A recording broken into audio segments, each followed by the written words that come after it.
Hi, everyone. I'm Kathy Haley from TV News Check, and you're watching TVN at NAB. Live TV production is itching to move from its traditional, gear-heavy, cumbersome workflow to something a lot more nimble that will allow producers to actually produce more content.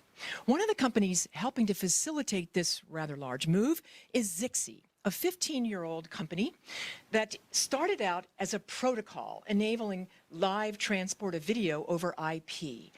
Over the last 4 years, the company has evolved quite a bit and now offers a software-defined video platform. Gordon Brooks, Executive Chairman and CEO of Zixi, is leading his team here at NAB Show from Suite 701 at the Encore Tower. Gordon, welcome to TVN at NAB. Thank you. Great to be here. What sets Zixi's software-defined video platform from its competition? So our SDVP is really an enterprise-class software platform. So we have many different components of the video workflow all in one platform. So we have competitors who can do little pieces of what we do, but from an end-to-end perspective, nobody can really do what we do, and certainly can't do it at the scale that we're doing it for our customers. So acquire, produce, distribute? It's from camera, right, all the way through to either CDN, direct to consumer, or through other means, through cable networks and things like that to consumer. Glass to glass. Yes. You have called the SDVP's control plane, which you call ZenMaster, a game changer. Why? Well, ZenMaster, Zen stands for Zixi Enabled Network. So we have over 700 customers in over 100 countries. And what ZenMaster does is it allows you to orchestrate your entire workflow. So think about having thousands and thousands of live channels, either live linear or live events, going to many different partners, many different parts of the world. To do that without a control plane that allows you to kind of set it up and orchestrate and alert and troubleshoot and do root cause analysis all in a single control plane would be very difficult to do. So that is a game changer. There's nothing like it. And the amount of telemetry that is really analyzed by ZenMaster and our intelligent data platform is just crazy. So we're analyzing over 9 billion telemetry data points every day for our customers. Yikes. Zixi recently powered a test transmitting Bloomberg media content live, 4K, over Verizon's 5G Edge network and AWS's wavelength platform. Talk about that and what that implies for live production. So Bloomberg today uses Zixi over the open internet to distribute to all the OTT players and for their Bloomberg Plus solution. But they also go direct to hotels. They go to MVPDs, the cable companies. So they go to over 500 cable companies in the U.S. So a lot of what's going on with 5G is the contribution, but this is the really contribution and distribution. So think of live from studio into AWS cloud, moves around the cloud, goes to wavelength zones wherever these MVPDs are located, and then goes 5G directly into an IRD in the MVPD. So it's distributed, replacing satellite. So it's really a unique use case, but one that I think is going to be very popular as 5G really moves forward. This is this is called MultiAccess Edge Compute, MEC technology. When is that going to be ready for regular use by the industry? It's ready now in limited places, right? And two things are happening, or a number of things are happening.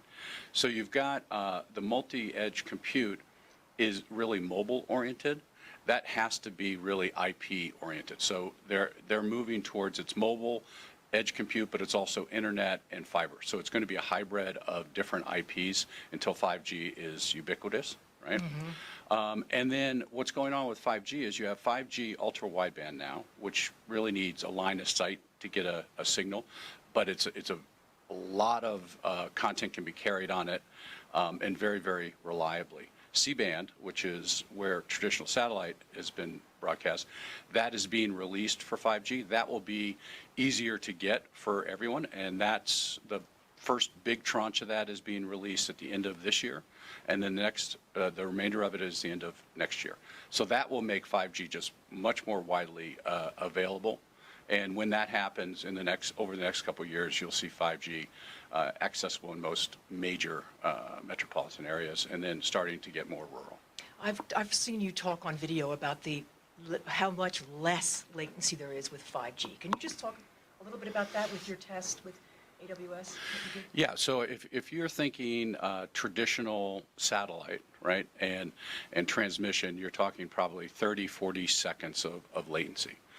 We were doing 4K live feed from studio into the wavelength zone, into Vios cable network in milliseconds, right? A couple, 500 milliseconds, 700 milliseconds. So it orders of magnitude lower latency. And so when you think about gambling and live betting that is coming to TV, or live sports, which you want to get as real time as you can, it's a game changer. And you think that'll be pretty widespread? We have editors at TV News Check who are a little skeptical about 5G. You're not? No, I mean we've been working with it for several years. So right now, if you go to every major stadium, is all 5G decked out. So you're going to see a lot of contribution. It's naturally set up for sports arenas and things like that.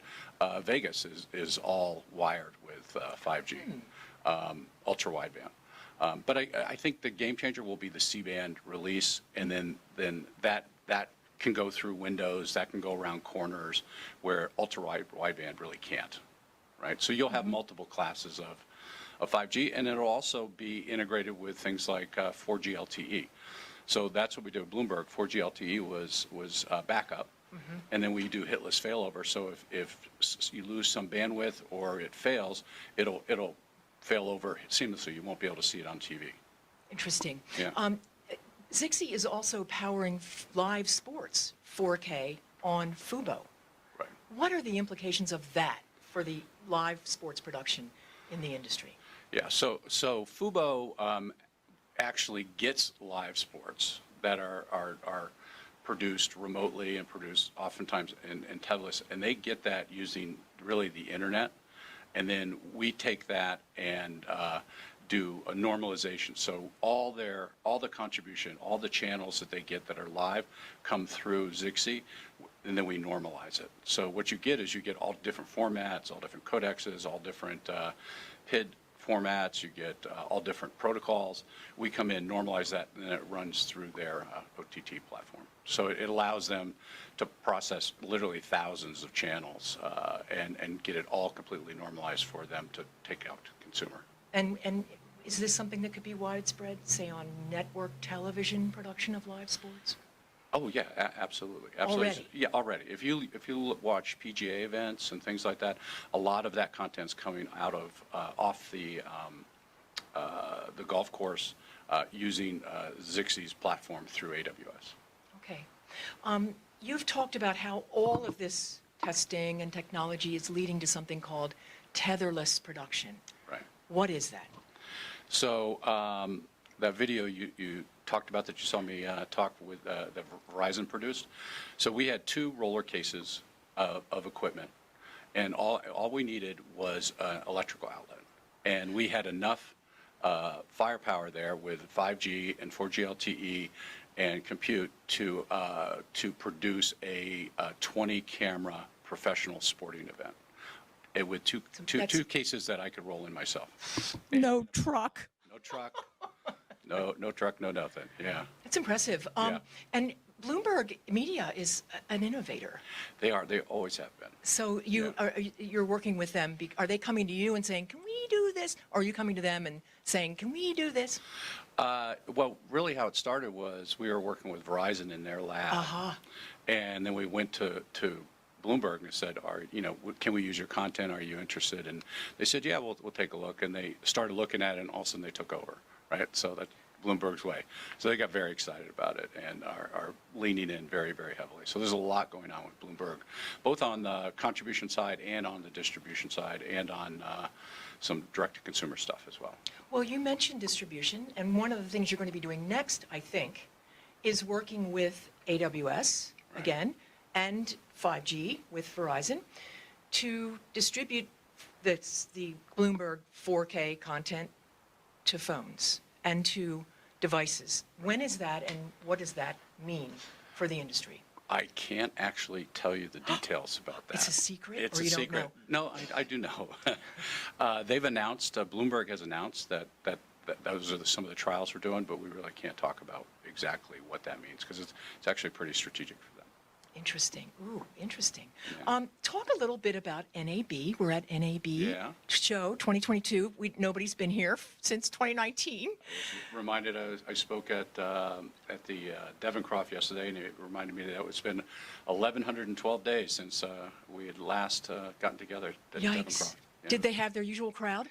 It was probably 80%. It was a That's big great. crowd. Yeah. Wow, that's great. And you're speaking here, and some Zixi people are speaking here. What's your messaging here at NAB? So I'm talking in a couple hours about autonomous broadcast operations using AI, ML, big data visualization to try and automate the process, similar to, commercial airlines are flown via AI and ML, so that's autonomous.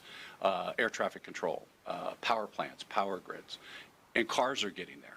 And we're pushing the industry to do the same. So we're trying to make this as intuitive and answer the questions and fix the problems before they happen. So that my talk's on autonomous 5G. There's a talk going on around autonomous broadcast operations. So there's a talk going on by Eric Bolton, and he's hosting AWS and Bloomberg and Verizon.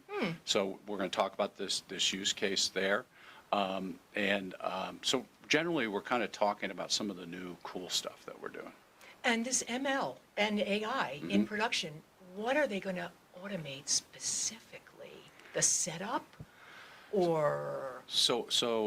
So right now, it's a journey to autonomous, right? So first thing we did is say, okay, how can we predict issues before they happen? Video degradation, how do we predict that? So we have 3 different anomaly detection models and 2 classifier models, and we're doing a health score, and we're predicting video degradation before it happens, so people can fix it before it happens. And then what we're doing is we're demystifying it. So we're actually telling them why the models think that there's going to be a problem. So that's part of it. And then we have something called Insights, which allows you to look at everything in your whole workflow any way you want and look for patterns of anomalies or video degradation or things that have been happening over a period of time, so that you can drill down, and say, okay, there's a problem here, and it'll tell you you have a network problem, or you have an encoder problem, or you have this problem, and it's here, and show you in a diagram, what we call blast radius, exactly where the problem is and what gets impacted by that. So that's something where you're having some small issues that could lead to a big issue. Go fix that in advance. And then the other thing is automating incidents. So if you look at root cause analysis, the average broadcast channel spends about $500,000 a year on root cause analysis.